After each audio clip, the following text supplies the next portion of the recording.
Hello guys, welcome to day 14. So already 13 days వరకు మనం ఇప్పటి వరకు కొన్ని టాపిక్స్ అయితే చెప్పుకోవడం జరిగింది. సో సండే వచ్చేసి keep your mind calm. So mind కామ్గా ఉంచుకోండి, రెస్ట్ తీసుకోండి, కొంచెం చిల్ అవ్వండి, ఓకేనా. సో నేను ఎప్పుడు అదే చెప్తాను. జస్ట్ డే 14లో ఏం చేస్తారంటే గ్యాప్ ఇచ్చేయకుండా, మరీ తీయకుండా కాకుండా, సో ఏంటంటే ఇది మనకు ఒక రివిజన్ డేలా ఉండాలన్నమాట, ఓకేనా. సో ఇది మనకి ఏంటంటే రివిజన్ డే. జస్ట్ ఏం చేస్తారంటే ఇప్పటి వరకు 13 డేస్ వరకు మనం ఏదైతే చేసామో దాని మీద కొన్ని క్వశ్చన్స్ అయితే సాల్వ్ చేయడం, ఓకేనా. సో తర్వాత రివిజన్ అనమాట. అంటే ఫస్ట్ వన్ వచ్చేసి రివిజన్ డే కదా. సో ప్రీవియస్గా టాపిక్స్ ఏవైతే చెప్పుకున్నామో ఆ టాపిక్స్ని జస్ట్ రివైజ్ చేయండి. ప్రీవియస్ టాపిక్స్ని రివైజ్ చేసి తర్వాత ఏం చేస్తారంటే ఒక మినీ మాక్ ఉంటుంది కదా.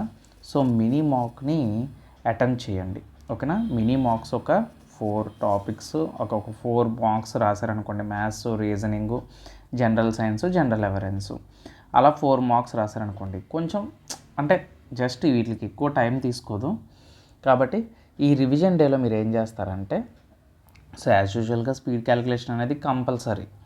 సో నేను అది రికమెండ్ చేస్తూ ఉంటాను ప్రతి వీడియోలో కూడా. కాబట్టి నేనేం చెప్తున్నానంటే ఇక్కడ సో రివిజన్ డే అనేది పెట్టుకోండి. సో ఇప్పటివరకు మనం ఏం చేస్తాం, history, general science, polity, geography, static, GK. So ఇది ఇలా చేసుకున్నాం అన్నమాట. సో జస్ట్ సండే అంటే మనకి యాక్చువల్గా మనం ఏంటంటే జస్ట్ మీరు ఏమవుతారు, చిల్ అవుతారు కదా. సో అవ్వండి, నేను కాదనట్లేదు. బట్ కొంచెం ఎర్లీ మార్నింగ్ ఇప్పుడు మార్నింగ్ లేవగానే ఇప్పుడు ఏం చేస్తారంటే ముందు ఇవి కంప్లీట్ చేసండి. జస్ట్ రివిజన్ చేసేసుకోండి.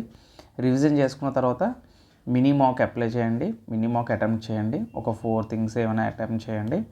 తర్వాత ఏంటంటే వీలైతే ఒక షార్ట్ నోట్స్ని ప్రిపేర్ చేసుకోండి. ఎందుకంటే రివిజన్ చేసినప్పుడు మనకి ఏంటంటే ఆటోమేటిక్గా కాన్సెప్ట్స్ అనేవి మనకు వస్తాయి కదా. సో దాని నుంచి మనం ఏం చేయాలంటే ఒక షార్ట్ నోట్స్ అనేది తయారు చేసుకుంటే బెటర్ అన్నమాట. So this is my suggestion. యాక్చువల్గా షార్ట్ నోట్స్ ఉంటే బెటర్, ఓకే. సో అలాగే చాలామంది అడుగుతున్నారు వేరే వీడియోలో ఏం రావట్లేదన్నా మీ దగ్గర నుంచి అని. యాక్చువల్గా చెప్పాలంటే ఒక షూట్ అంటే చిన్న పనిలో పడిపోయాను నేను. సో అందుకనే వీడియోస్ చేయడానికి నాకు టైం కుదరట్లేదు. సో ఎర్లీ మార్నింగ్ లేచి సో ఈ టైంలో నేను వీడియో అనేది చేసి వెంటనే అప్లోడ్ చేయడం అయితే జరుగుతుంది. ఆ కంటెంట్ చేయడానికి కొంచెం లేట్ అయితే అవుతుంది. సో ఈ రోజు నుంచి నేను కంటెంట్ ఇవ్వడానికి ట్రై చేస్తాను మ్యాక్సిమం. అలాగే గ్రేడ్ 3 పేపర్స్ అడుగుతున్నారు, కానిస్టేబుల్ ఆర్పిఎఫ్ అడుగుతున్నారు. తర్వాత సో ఈ పేపర్స్ కూడా నేను సాల్వ్ చేస్తాను. అలాగే పాలిటీ అండ్ హిస్టరీ క్లాసెస్ కూడా స్టార్ట్ చేస్తాను. హిస్టరీ ఎవరు ఎక్కువ మంది అడగట్లేదు అనేసి నేను అంటే ఎక్కువ రీచ్ రావట్లేదని హిస్టరీ క్లాసెస్ చేయట్లేదు. లేదంటే హిస్టరీ క్లాసెస్ కూడా చేద్దును. సో చేద్దాం హిస్టరీ మీద. తర్వాత పాలిటీ క్లాసెస్ అనేవి చాలా కీ రోల్ని ప్లే చేస్తాయి ఎగ్జామ్లో. సో వీటి మీద కూడా మనం ఫోకస్ చేద్దాం, ఓకేనా. సో మళ్ళీ నెక్స్ట్ డేలో మళ్ళీ కలుద్దాం. సో నెక్స్ట్ టాపిక్స్ తోటి కంటిన్యూ అవుదాం. సో ఇలా ఎంత త్వరగా వీలైతే అంత త్వరగా సిలబస్ని అనేది కంప్లీట్ చేద్దాం. So until then keep watching. జై హింద్.